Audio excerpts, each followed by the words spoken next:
Bonsoir et bienvenue sur Critical Play, une petite émission pas si petite où des joueurs sont réunis autour d'une table de jeu de rôle pour jouer au one-shot La malédiction de la momie avec le système chronique oublié Pulp de Black Book Edition. Bonsoir les amis. Salut. Deuxième épisode, ça y est, du one-shot. On avance. Tranquillement. Ouais, mais avec des petites révélations. Et puis, eh bien, comme c'est le deuxième épisode, comme d'habitude, vu que nous sommes d'une nouvelle chaîne, n'hésitez pas à mettre des pouces, à vous abonner si ce n'est pas déjà fait. Et puis, si vous voulez soutenir la chaîne, eh bien, n'hésitez pas à regarder le lien en description pour notre petit Tipeee. Après ça, petit résumé de la part de Chat. Eh bien, allons-y. Donc, nous étions dans l'opiumerie pour retrouver Arthur Chamberlain, qui nous avait donné des informations pour pouvoir trouver les fameux papyrus. Et lorsque nous l'avons retrouvé, en fait, il s'est tiré parce qu'il y a un bon groupe de soldats nazis, visiblement, qui le cherchaient en même temps. Notre super docteur en a éliminé un, mais d'une beauté parfaite. Et du coup, tous les autres sont partis pendant que notre Mania Filman est allé récupérer Visiblement champion d'athlétisme. le petit Chamberlain pour le faire parler. Et il nous a avoué que c'était lui qui avait balancé l'idée des papyrus et nous a indiqué que cette demande venait de Omar Shakti. que nous sommes allés retrouver pendant une petite soirée, ma foi, fort agréable. Et tu as fini par discuter avec lui pour comprendre les pourquoi du comment, et nous sommes arrivés du coup à ce moment-là. Tout à fait. Et la suite après le générique.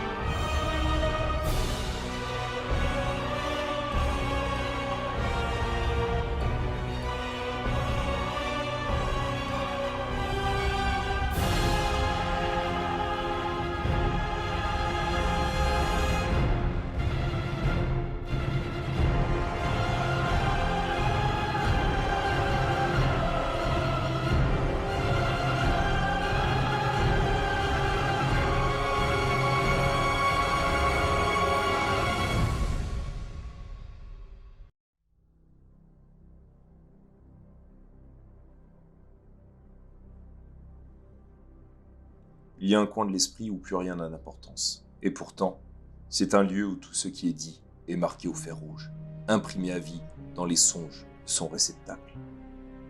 Cette soirée fait partie de ces instants.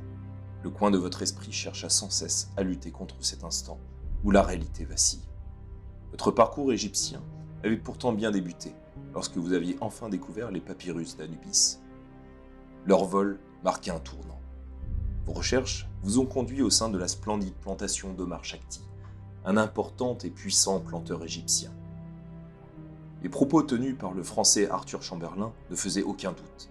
Omar Shakti était la personne qui vous avait volé les papyrus et permis le malheureux kidnapping de Nora.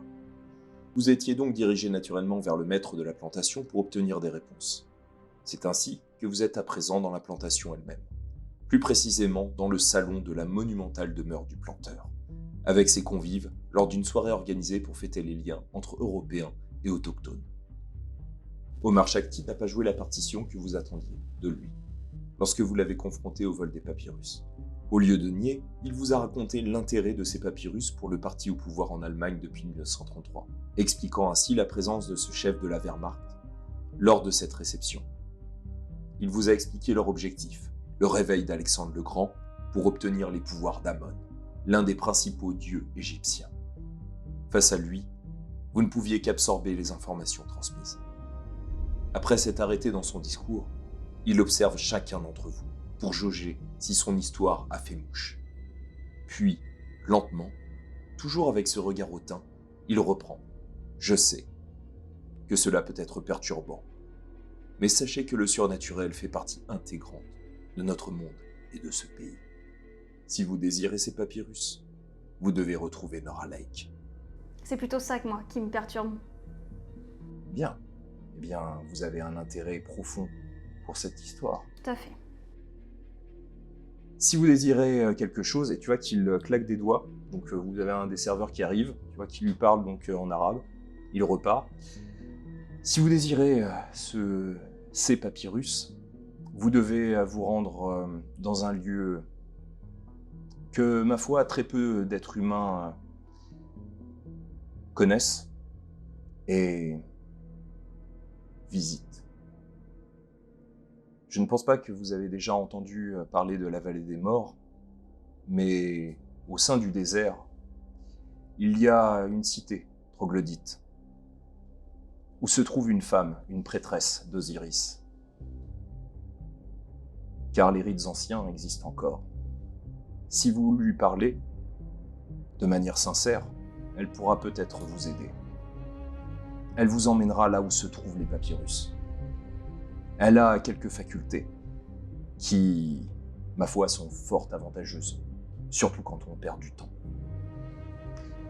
En revanche, ce que je désirerais, c'est que vous emmeniez Nubie.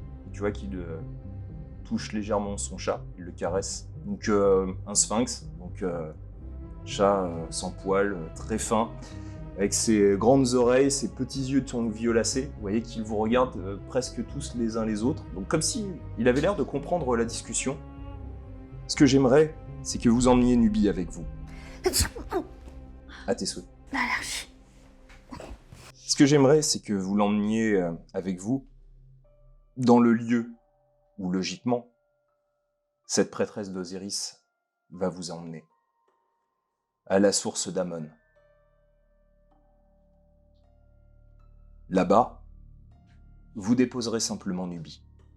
Vous voyez, c'est une tâche pas très compliquée. J'aimerais comprendre ce que vous avez à vouloir emmener votre chat là-bas. Cela me regarde. Et pourquoi vous pouvez pas le faire vous-même? Je ne suis pas autorisé à aller voir la prêtresse, et je ne peux m'y rendre donc moi-même. Mais sachez bien que si je pouvais le faire, je l'aurais fait depuis bien longtemps. Et pour quelle raison vous n'êtes pas autorisé à la rencontrer? Disons que plus vous posez de questions, plus vous perdez de temps, et je n'y répondrai pas. Ça prend 2 secondes à répondre. Je ne suis pas autorisé à y aller. Ouais, et où se trouve Miss Lake du coup dans tout ça? Là où se trouvent les papyrus. Je ne sais pas où précisément, mais en tout cas la prêtresse pourra vous y conduire. Elle peut vous conduire là où vous avez besoin d'aller. Si vous cherchez les papyrus, ou si vous cherchez Nora Lake, elle vous y conduira. Si vous êtes prêt à aller sur le sentier qu'elle vous mènera. Et quel danger pourrions-nous trouver là-bas? Il se pourrait que vous retrouviez peut-être des choses du passé, de votre passé, ou de celui de notre Égypte bien-aimée. Si c'est ça, ça devrait aller. Une promenade de santé, mes amis. Eh bien, je crois que nous n'allons pas faire perdre de temps à Monsieur Shakti plus que de raison, et que nous allons nous mettre en route. Et à ta phrase, vous voyez donc le serveur arriver avec une sorte de petit coffret très ancien, en cuivre, très bien ouvragé, avec des représentations, donc des sortes de hiéroglyphes dessus. Tu vois qu'il prend donc le coffret, il remercie donc son serveur qui repart aussitôt, il l'entrouvre et il vous sort une dague. Cette dague vous permettra d'éliminer Alexandre le Grand si vos ennemis ont réussi à le réveiller. C'est le seul moyen de l'éliminer. Le seul moyen d'arrêter le sacrifice humain qui permettra aussi de réveiller Alexandre le Grand. Et tu vois qu'il le pose sur la table en cuivre. Vous voyez que c'est une dague dont le pommeau semble lourd, assez pesant pour étourdir un individu si le malheureux se retrouvait sous son joug. Des reflets nacrés témoignent d'un vernis bien plus ancien qui s'est peu à peu érodé au fil des siècles passés. La lame en elle-même est composée de 2 fragments de métal travaillés en parallèle l'un et l'autre, puis courbés vers la fin pour se rapprocher vers le bout, et ainsi former qu'une seule et même lame. Avec les halos des bougies, il vous semble à tous voir des reflets violacés longer la lame. Le tout mesure 50 bons centimètres, prêt à s'engouffrer dans le cœur et l'âme d'un ennemi. Omar Shakti vous dévisage un à un, attendant une remarque de votre part, puis reprend avec un léger sourire. Si vous désirez retrouver les papyrus ou Nora, c'est votre seul moyen. la vallée des morts, et cette cité troglodyte, et cette dague. Bon, quand il faut se y arriver, hein. Bien. Tu vois qu'il sort donc une carte, donc toi tu la reconnais, donc carte qu'il a sur lui fréquemment, que tu as retrouvé donc sur cet homme qui vous avait affronté donc la première fois. Il commence à faire des indications, il fait des représentations donc de dunes, du Caire, etc. Tu vois qu'il te la passe. Tenez, ça vous conduira à la vallée des morts. En revanche, à aucun moment donné, vous ne devez donner mon nom à la prêtresse. Si vous le faites, vous ne retrouverez pas Nora et les papyrus. Et elle sera pas surprise qu'on lui remette un chat? Dites que c'est un compagnon qui vous protège des maléfices. Elle n'a jamais vu Nubie. D'accord. Et Nubie sait se faire discrète. Et vous entendez le bruit du chat qui a l'air de répondre par rapport à la question, enfin, à la remarque de son maître. Moi, je me démange de plus en plus, là. Ça me gratte. Un problème, Jérémy? C'est mon allergie. Quelle veine? Eh bien, il va falloir le supporter. Je vais avoir des antihistaminiques dans mon sac. Pourtant, c'est un peu hypoallergénique, ce genre de chat. Oui, mais on est dans des conditions particulières, là, c'est... Eh bien, je pense que nous pouvons nous retirer. Si je peux me permettre, monsieur Fillman, je doute que votre décapotable puisse nous mener à l'intérieur de la vallée. Certes, c'est vrai. Est-ce que par hasard vous auriez un véhicule qui pourrait nous emmener? Je laisse volontiers la Mercedes ici en gage de notre bonne foi. Fais-moi un test de charisme, s'il te plaît. 14 plus 3, 17. Donc il te regarde, certainement. Je peux vous fournir un véhicule qui permettra de passer le désert et d'aller jusqu'à la vallée des morts. Mais faites bien attention à vous. La cité troglodyte a ses propres protections. Ne mentez jamais à la prêtresse. Essayez d'occulter mon nom pour qu'elle ne découvre pas pourquoi vous êtes venu jusqu'à elle. Tu vois qu'il se redéplace, il reprend sa coupe, et qu'il tourne la tête, et donc il fait venir deux autres personnes qui étaient en train de discuter, et finalement qui se rapprochent de lui. Et vous voyez qu'il a l'air de plus du tout faire attention à vous. Les deux personnes se mettent juste à côté de lui. Vous voyez le chat en fait qui redescend, et qui se pose vers toi. Il s'enlace entre tes jambes, il circule, et puis après il se pose juste en face de toi, et il te regarde et il miaule. Moi qui suis un peu bourrue, j'avoue que ça me fait quand même craquer. Donc je la prends. Donc maintenant, que fais-tu? On va se diriger vers l'extérieur, et puis je pense que notre marche active aura fait le nécessaire pour qu'on ait un véhicule qui nous attende à la sortie. Donc vous sortez, vous voyez donc un homme qui, alors pas du tout le même, mais toujours donc bien habillé, qui vous réceptionne. Vous cherchez votre véhicule, vous pouvez me donner votre ticket? Bien sûr. Normalement, M. Shakti a fait le nécessaire pour nous fournir un véhicule de remplacement de celui-ci. Ah, je ne suis pas au courant. Alors ne bougez pas, je reviens. Et tu vois qu'il rentre à l'intérieur. Au bout de 10 minutes, il revient. Très bien, je vais le chercher tout de suite. Vous êtes très aimable. Et donc, il vous ramène un véhicule, une berliette de 1928. Un modèle de 4x4 typique de la période, décapotable et très maniable. C'est un véhicule importé par les Français depuis l'usine automobile lyonnaise vers les colonies ou anciennes colonies. Et je le fais quand même. Je demande au portier, pourriez-vous me récupérer la casquette qui se trouve dans mon véhicule, s'il vous plaît? On va se déplacer de nuit. Très bien. Donc il se déplace et puis au bout de 5 minutes, hop, il te remet... Attends, un Raslo. Oh le vilain! Le standing, cher ami, toujours. Merci, boss. Ok, Qui conduit? Bah, Le Larbum Service. Ok, donc il est à peu près 20h30 quand vous sortez de la plantation. Selon les indications qui vous sont données, donc vous circulez, vous sortez sur la direction ouest, après être passé par la ville du Caire et ses méandres. Quelques personnes sont encore présentes, particulièrement dans le quartier européen où vous pouvez apercevoir le Shepherd's Hotel, l'hôtel de centre-ville où vous séjournez depuis plusieurs jours. L'hôtel est connu pour sa grandeur et son opulence, mais parfois critiqué pour sa cuisine. La plupart des personnes illustres y ont séjourné, Horatio Herbert Kitchener, Winston Churchill ou encore T.A. Lawrence. Après vous êtes largement et rapidement changé, vous prenez la route du désert, direction ouest donc. Cela vous prend 1 heure. 1 heure dans un espace nocturne où le vent et la température sont de plus en plus froids, proches de zéro, en raison d'un manque total de couverture nuageuse. Faites-moi un test de constitution, s'il vous plaît. tout à fait. On va 3. Ah bah 5. 12. 15. Ok. Donc tous les deux, donc que ce soit Mason ou Sébastien, vous perdez un point de récupération. Allez. Donc vous grelottez. Vous avez donc je sais pas où vous êtes positionné. Donc toi, bon, tu conduis. Donc Baxter. Moi, loin de toi.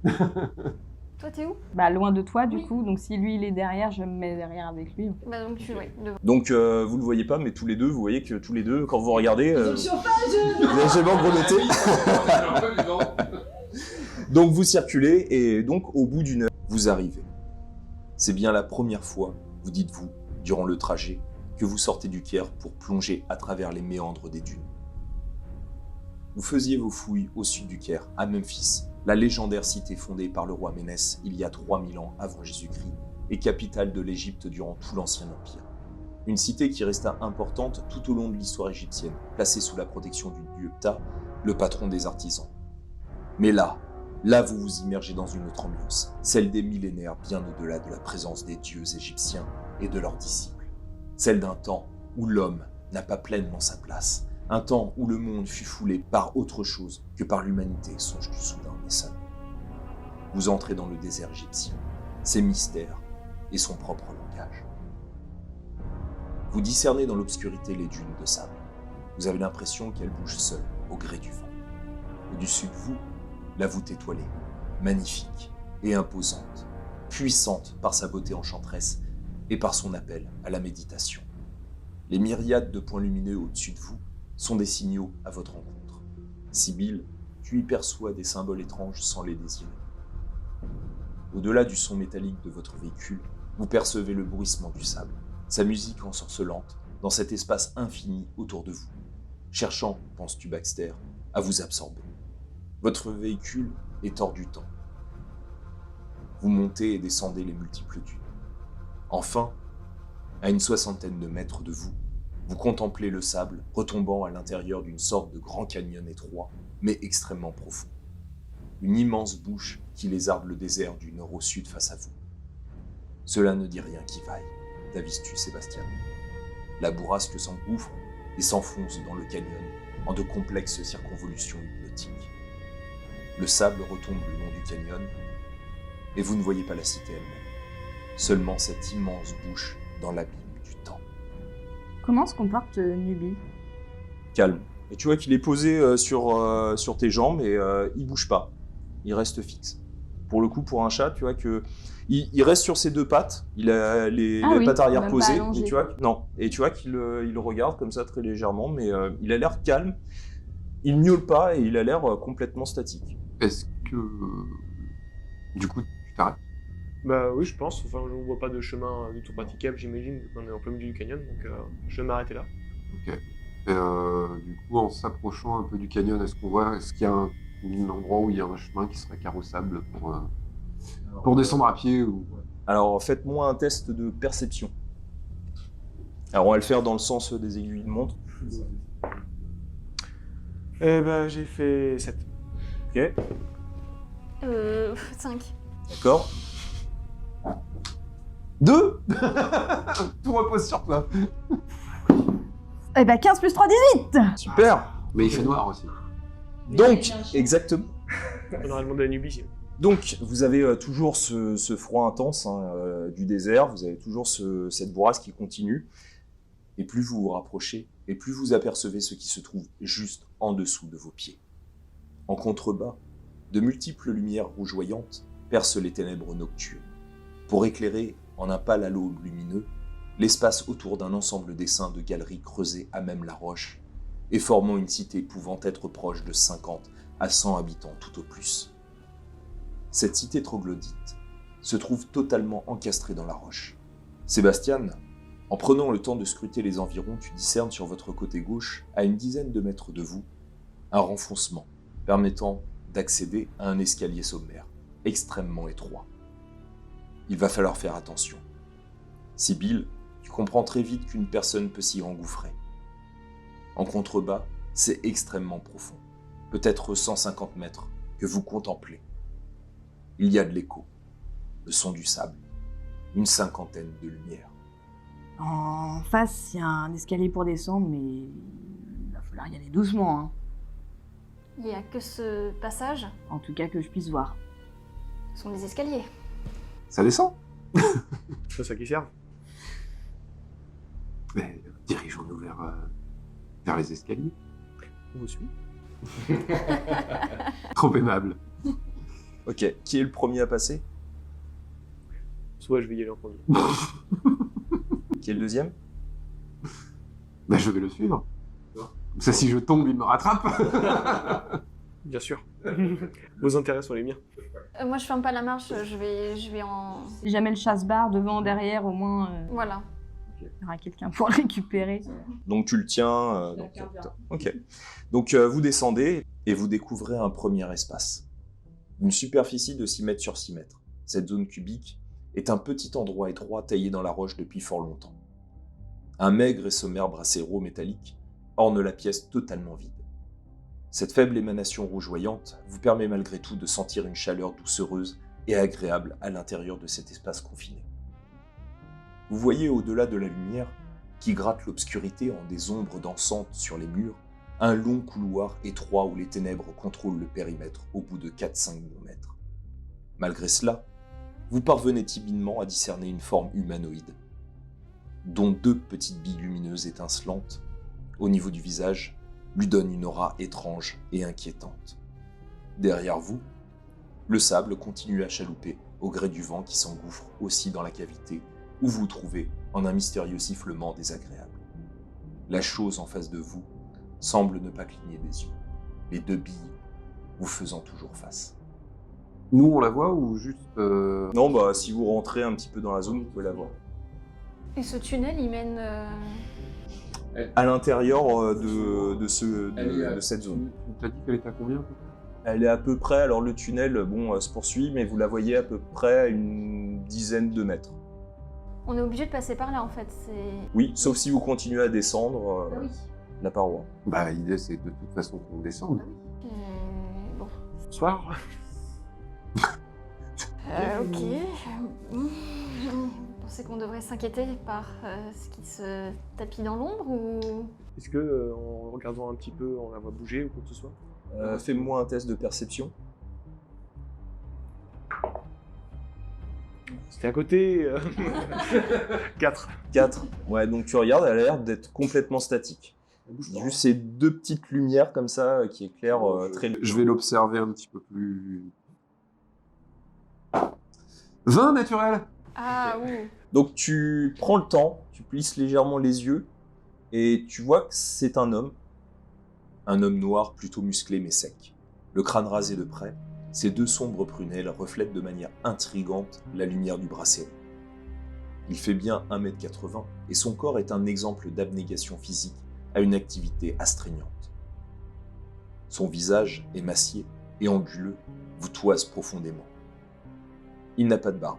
C'est comme si, méticuleusement, de manière journalière, il se contraignait à subir un rituel consistant à garder la surface de son visage intacte, limitant au maximum la profusion de cheveux ou de barbe.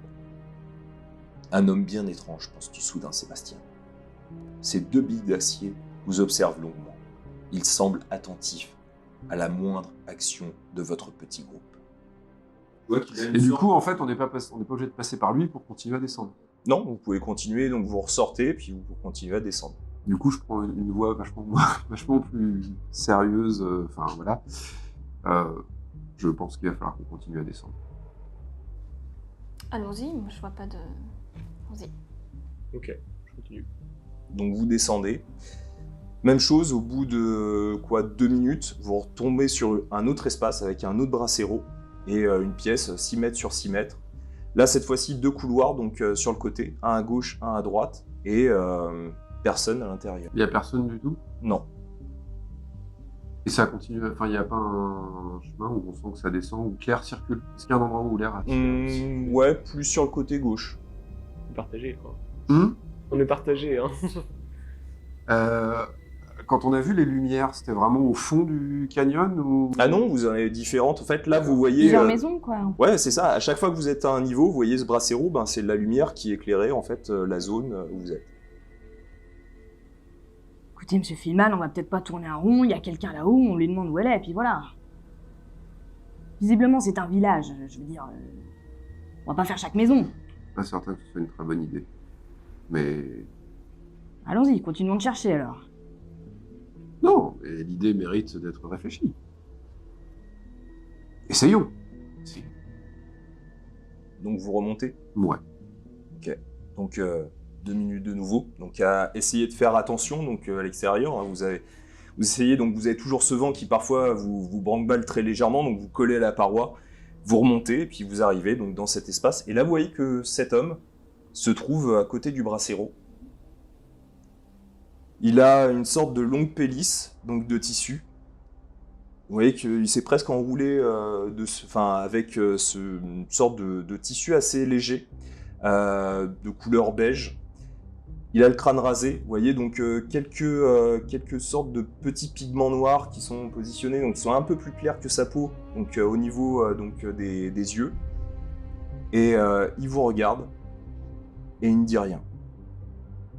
Tu vois juste le chat, donc Nubi, qui miaule très légèrement, et l'homme vous regarde sans rien dire.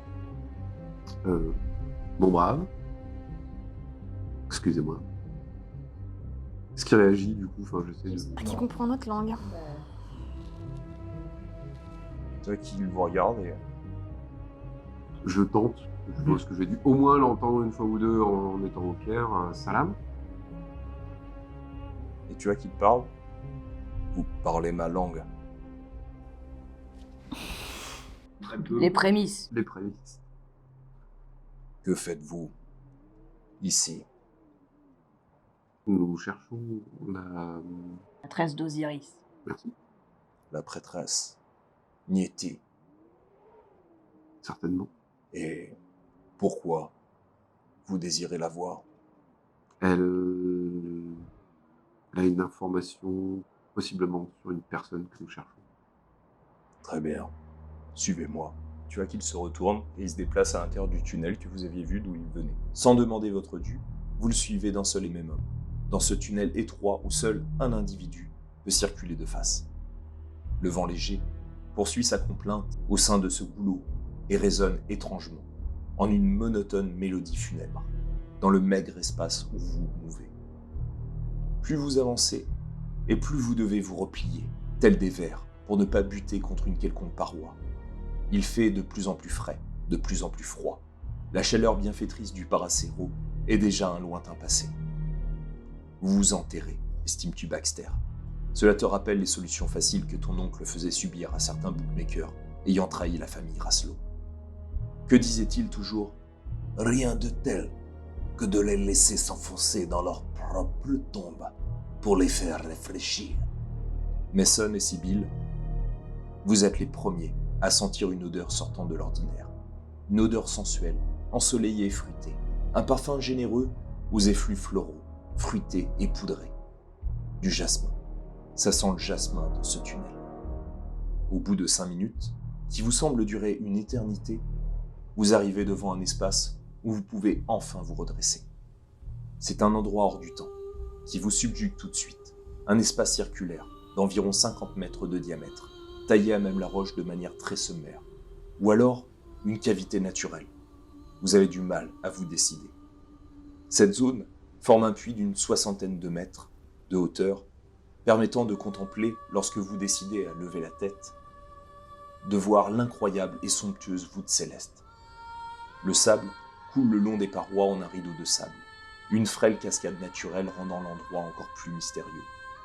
Au centre de cet espace sablonneux, une femme, assise, les jambes pliées en une posture de méditation. Son visage est voilé, et seuls ses yeux sont visibles. Un regard hypnotique s'en dégage, et vous toise tous un à un. Une voix résonne dans l'ensemble de ce petit sanctuaire naturel. Cette voix est étrange, car elle détonne avec l'aspect que vous pouvez observer. C'est une voix grave, une voix âgée, la voix d'une vieille femme.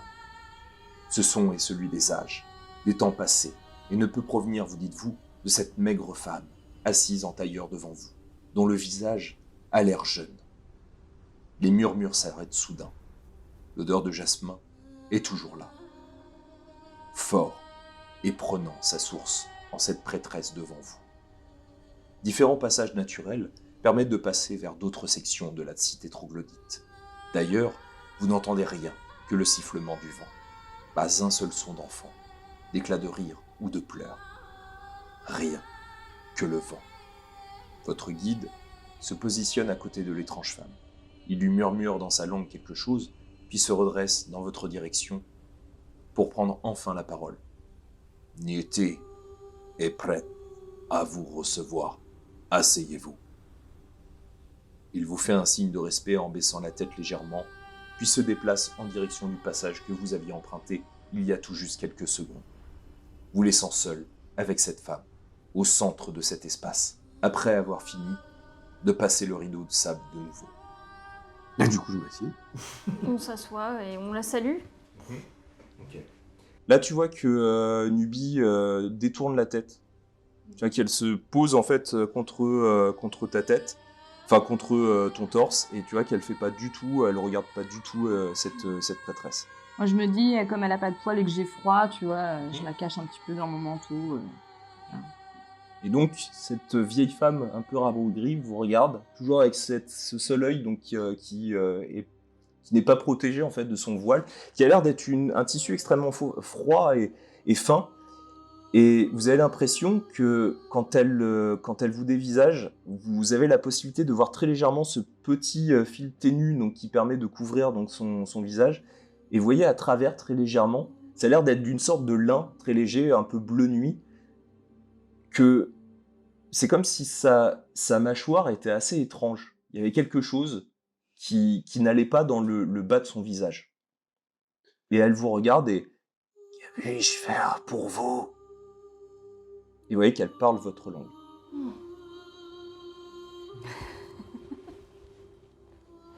Qui veut lui parler? Parce que t'as l'air bien loquace. Nous recherchons Nora Lake. Elle a été kidnappée. Une amie? Oui, Pourquoi la rechercher? elle est peut-être en danger. Pourquoi faire appel à moi?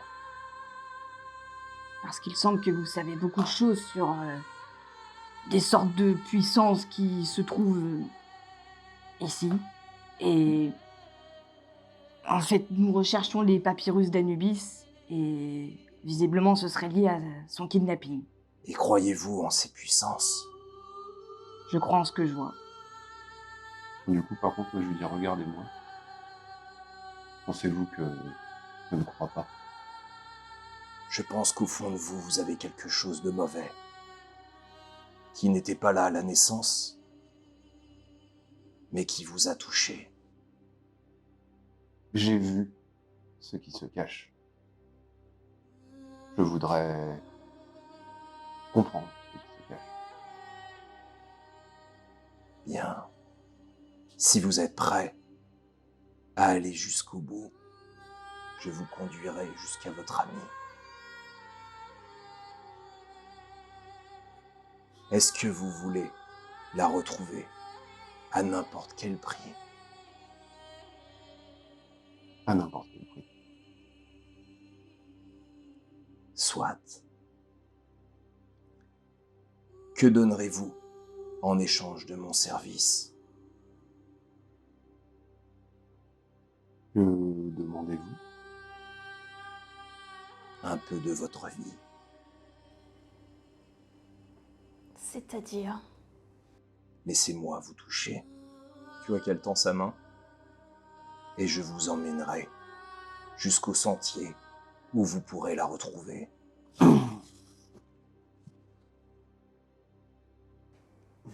Bon, bah, je m'y colle. Moi, ça me dérange pas d'y aller parce que... J'imagine que c'est tout le monde, de toute manière. Oui, Une personne. je le devance, en fait, je mets ma main, parce que sinon, je crois pas du tout à ce qu'elle me raconte, donc... Donc tu vois qu'au moment où tu allais lui poser la main, c'est elle qui te la prend. Tu sens une extrême froideur.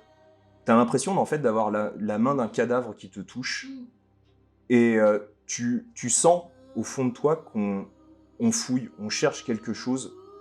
T'as l'impression qu'on prend une part de toi-même et tu peux retirer un point de récupération. Un point, tu peux le retirer. Ah oui. Elle relâche la main. Donc vous voyez en fait votre ami qui a l'air d'être complètement choqué. Je vais commencer le rite, mais vous devez savoir que des gardiens sont présents. Ce ne sera pas chose facile que d'aller dans le sanctuaire d'Amon. La cité, qui se trouve au-delà des voiles, vous sera montrée. Vous devez aller jusqu'au sanctuaire, la partie la plus haute de cette cité. Là se trouve le sanctuaire. Passez la porte de son sanctuaire et le grand gardien, les dieux de l'Égypte, vous seront révélés. Amon jugera vos âmes. Ne cachez rien, il le saura.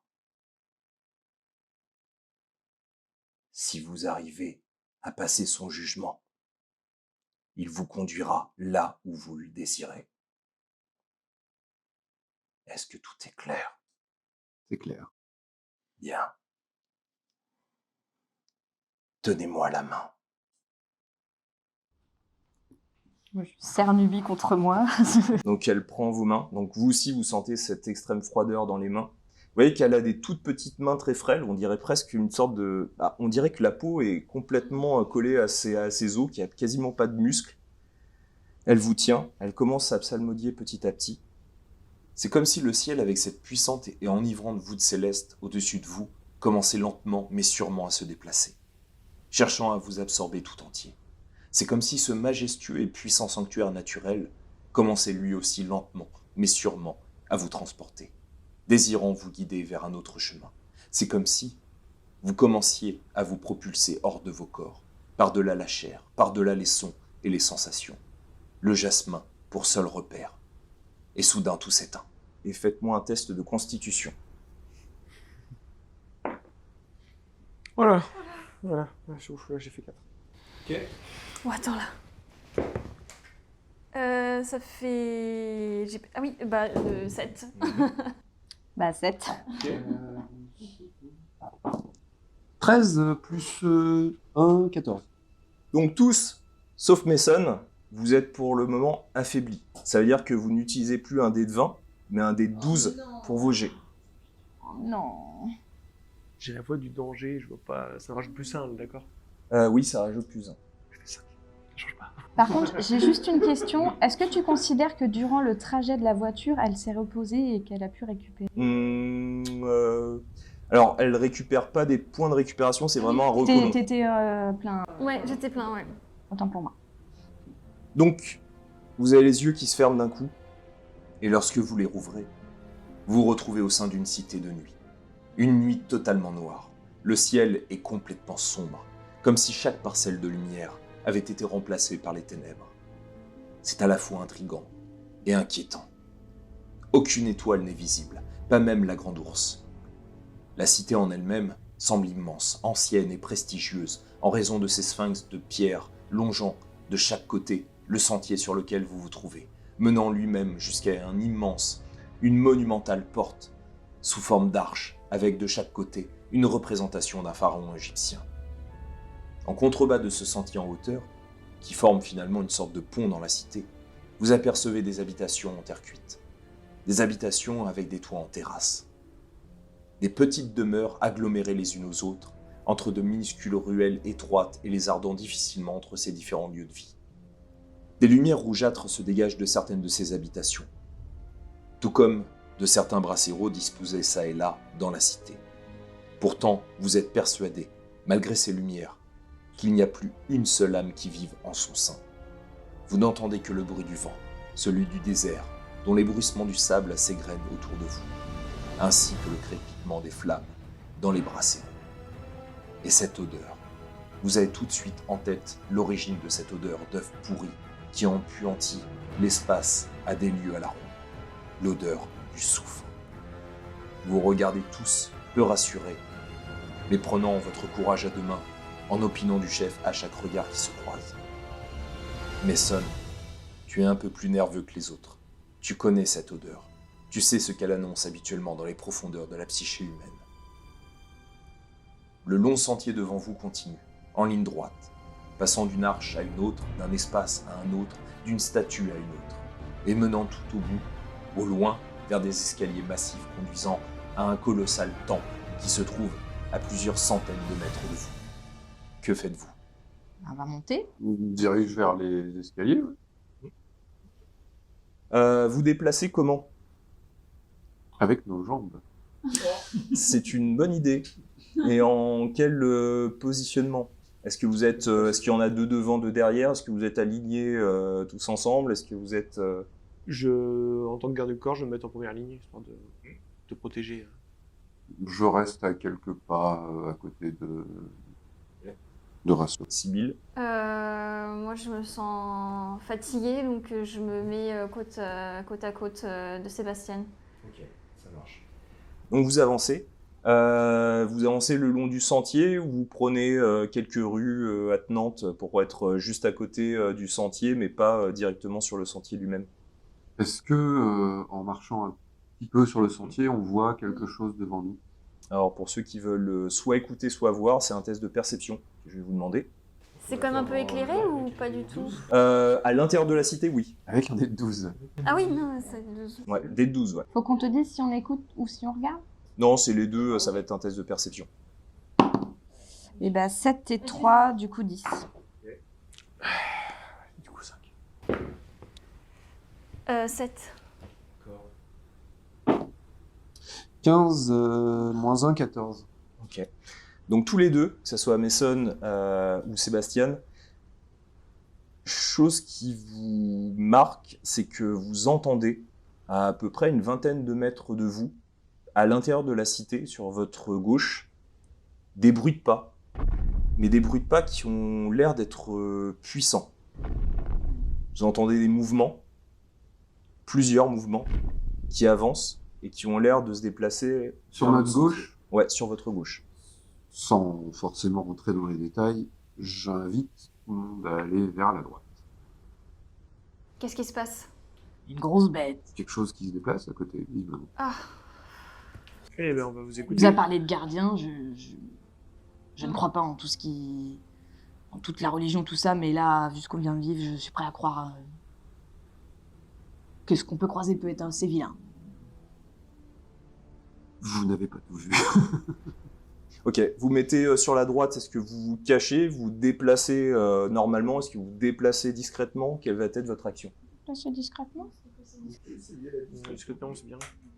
Eh bien, petit test de discrétion. Formidable. Formidable. Je rappelle que vous avez des points de chance que vous pouvez utiliser pour rajouter un plus 10 à votre jet. Voilà. vous en avez, hein? Je vais les garder pour le moment final. D'accord. Bah, c'est-à-dire que comme on se déplace en groupe, si toi tu fais un fail, Ah bah, c'est même sûr. si je l'ai dépensé, Ouais, t'as raison. 6 plus discrétion, c'est la dextérité, j'imagine. Oui. Donc ça me fait 9. D'accord. 9. 13 plus 1, 14. 8 plus un 9. Oh. T'avais fait combien, Mason? 14. Ok. Donc vous déplacez, vous essayez d'être le plus discret possible sur cette partie droite du sentier. à savoir les méandres de la cité elle-même, où certaines demeures sont éclairées par des bougies dont la flamme vacille au gré du vent, faisant danser les multiples ombres à l'intérieur de l'unique pièce de ces habitations. Vous déambulez de petites rues étroites en petites rues étroites, à travers le dédale des maisons en toile en terrasse. Certains voilages blancs se baladent de toit en toit, couvrant les ténèbres au-dessus de vos têtes. Ce manque d'étoiles est de plus en plus intrigant. Seul le bruit du désert, que vous ne voyez pas, perturbe le cheminement de votre compagnie. Au bout d'un certain temps, lorsque vous passez une énième habitation, d'un coup, sur votre droite, vous voyez 2 créatures. Elles sont grandes, imposantes, à peu près 2 têtes de plus que vous. Elles ont un corps humanoïde, un torse puissant et nu, une tête de chacal et des yeux rouges luminescents, malsains et perturbants. Un sourire carnassier relève légèrement la babine d'une d'entre elles, découvrant ses crocs horriblement tranchants. Elle tient une effrayante hache double. La deuxième, créature à tête de chacal, semble plus particulière. Aussi grande que première, aussi massif, elle dénote par son regard sombre et morne, comme si cette tête de chacal n'était qu'un masque doré. Un voile écarlate recouvre une partie de sa tête. Elles sont prêtes à vous attaquer, et vous ont pris par surprise Sibyl et Baxter. Vous êtes complètement tétanisés. En revanche, Mason et Sébastien, vous êtes assez réactifs pour agir durant ce premier round. Donc, Mason, que fais-tu? Donc tu vois en fait que ces 2 créatures commencent à vous attaquer, vous étiez complètement surpris pour vous deux, vous avez pu réagir aussitôt, et donc que fais-tu, Mason? Elles ont l'air de toute façon de vouloir nous attaquer. Oui. Ok. Donc je vais puiser dans ma capacité et lancer une malédiction. Ok. Donc ça consiste en Je quoi? fais un test d'attaque magique et en cas de succès, tous les tests réalisés par la victime sont faits avec 2d20 et on garde le résultat le plus faible. Est-ce que tu vises la créature qui a cette hache double, Oui. ou l'autre qui n'a pas d'hache double, mais tu vois qu'elle commence à faire une sorte de cercle avec ses mains? Peut-être celle-là alors. Ok, bah vas-y. Oh, l'autre. L'autre bestiole là. Du coup, c'est une attaque. Donc attaque magique, c'est marqué. C'est mental, c'est ça? Ouais.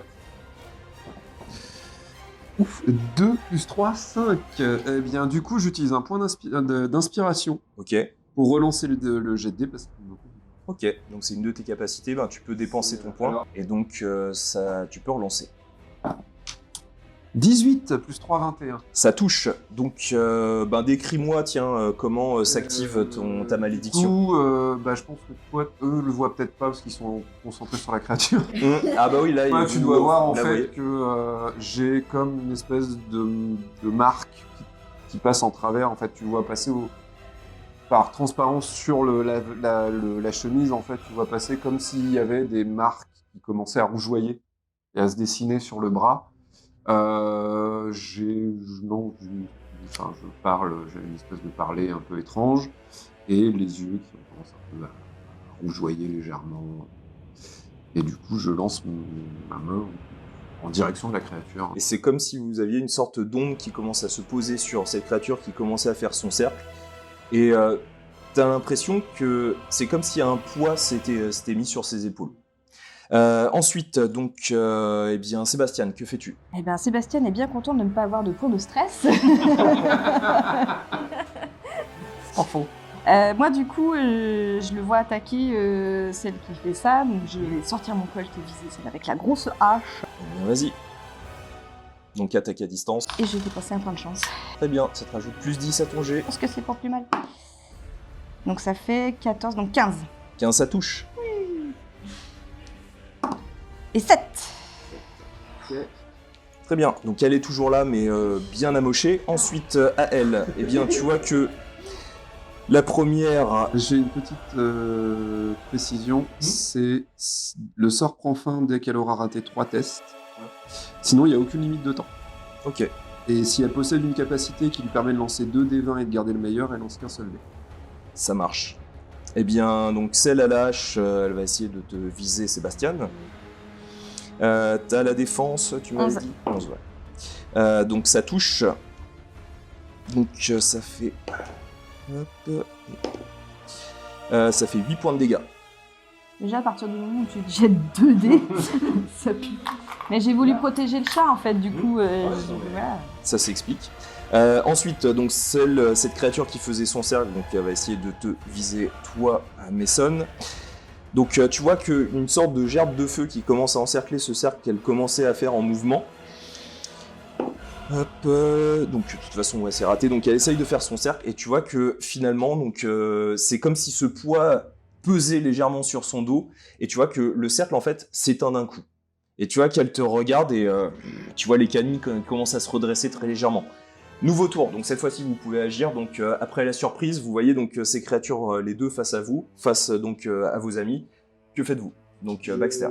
Je tire directement sur celle qui est à la hache, qui est au contact de Sébastien. Donc dé de 12. Dé de 12, mais je vais... J'en ai pas beaucoup, mais...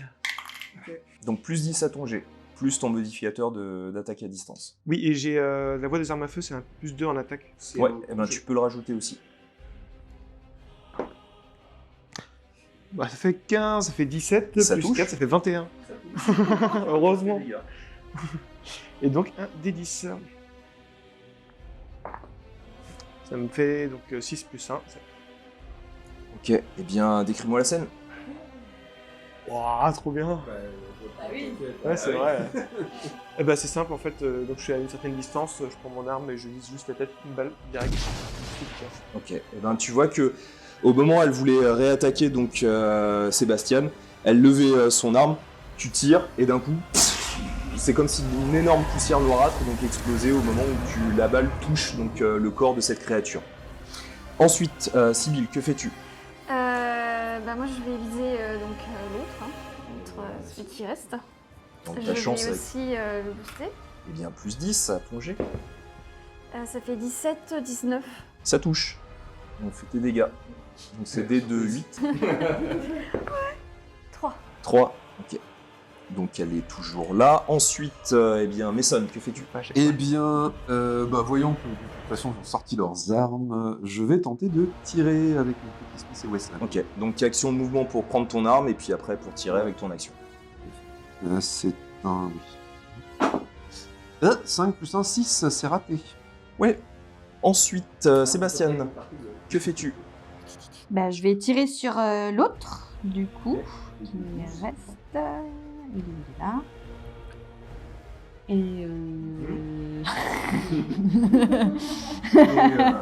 Et voilà, ici, allez. Allez, plus 10 avec ton point de chance. Ah bah, il fallait. De 13. 13, ça rate. C'est dur. Donc c'est à elle, de nouveau. Donc cette fois-ci, 1, 2, 3, 4. Merci. Petite question pour les points d'attaque, enfin les points d'attaque magiques. Du coup, on les récupère comment? Au bout de quelques minutes de repos. C'est-à-dire que tu utilises un point de récupération, en plus de tes points de vie que tu récupères automatiquement, tu récupères aussi tous tes points de magie. Donc 1, 2, 3, 4. Allez. Eh bien c'est Sébastien sur lequel elle va tenter. Donc de nouveau, Bracero autour d'elle. 19, donc ça touche. Non, tu le relances du coup. Ah oui, j'ai 2 dés, effectivement. Bien 5, donc là c'est raté. Donc toujours la malédiction, donc cette fois-ci. Donc ça fait 2. Donc c'est au 3e, hein, c'est ça que ça s'arrête. C'est au 3e que ça... Donc tu vois qu'il y a de nouveau, et en fait, au moment où elle finit, tu sens que de nouveau une sorte de poids, et d'un coup, de nouveau ça s'éteint. Et tu vois que cette fois-ci, elle hurle à la mort. Nouveau tour, Baxter, que fais-tu? Et ben j'enchaîne, je tire sur elle. Eh ben vas-y. Oui, là je fais un tir simple. Creuse les doigts, creuse les doigts. 9, donc plus 4, 13, plus 2, 15. 15, ça touche. Ça touche, pile. Et Il nous a dit le chiffre. Ouais. 4 plus 1, 5. Ok, donc elle est toujours là. Ensuite, Sibylle, que fais-tu? Bah pareil. Hein. Je vais lui tirer dessus. Ok. Oh là. Attends, c'est quoi? C'est 2 et c'est dextérité? 2, donc ton arme s'enraye. Ouais. Sauf si tu utilises un point de chance, donc une fois pour le combat, pour qu'elle ne s'enraye pas et que ça soit juste un tout petit problème que tu peux automatiquement stopper. Non, je vais pas... Sinon, c'est le tour entier pour essayer de la débloquer. Ouais, bah j'essaie de la débloquer. Ok, donc ça sera pour le prochain tour. Ensuite, Mason, que fais-tu? Eh ben, je vais redépenser 2. Enfin, je vais dépenser 2 pour utiliser l'aspect de la succube. Du coup, je gagne un bonus de plus 5 au test de charisme, ainsi qu'une attaque au contact nécessitant un test d'attaque magique et qui inflige un des 4 modificateurs de charisme. Ces dégâts sont transformés en PV au bénéfice du personnage, sans dépasser leur maximum. Ça marche. Eh bien, vas-y. Alors... Ah, j'ai fait un 1. Je utilise mon deuxième point d'inspiration pour modifier mon jet. Et le MJ compte. Oula, 5 plus 3, 8. Ça rate. Je peux pas utiliser un point. Non, C'était avant. c'est ça. Donc, ensuite, Sébastien, que À un fais-tu? moment donné, faut y aller, faut lui tirer dessus, voilà. Mercredi. Alors 9, du coup 19, donc 20. Eh bien, ça touche. Voilà, et 8. Et là 6. Eh bien, décris-moi la scène. Franchement, là tout à l'heure, j'ai eu hyper peur quand il a fait son truc et quand ça s'est libéré, je suis allée à fond et pareil, je l'ai tiré mais en plein dans le cœur. Ok, donc tu vois que pareil, au moment où la balle le touche, et vous êtes de nouveau seul. Sauf ce bruit qui a l'air de se rapprocher, qui est de plus en plus fort. Il a l'air d'accélérer. Non, il continue à se déplacer toujours dans le même sens. Des bruits de pas. Ouais, immense. Immense. On voit rien se profiler à Non. l'horizon quand pose la question. C'était quoi ces merdes là? Je pense qu'on n'a pas trop le temps de se poser la question. Je vous suggère d'avancer. On l'entend tous le bruit. Ouais, On va oublier la discrétion. On va se dépêcher. Ouais. donc vous courez. On marche vite. Donc pour accéder jusqu'à la partie la plus haute, donc ce qui a l'air d'être le temple, donc ça va être 5 tours, il faut au moins réussir donc 2 tests de dextérité. On est 12. Au D12. Donc faites-moi votre jet. Donc premier tour. Ouais. Vas-y. J'ouvre le bal. Vas-y.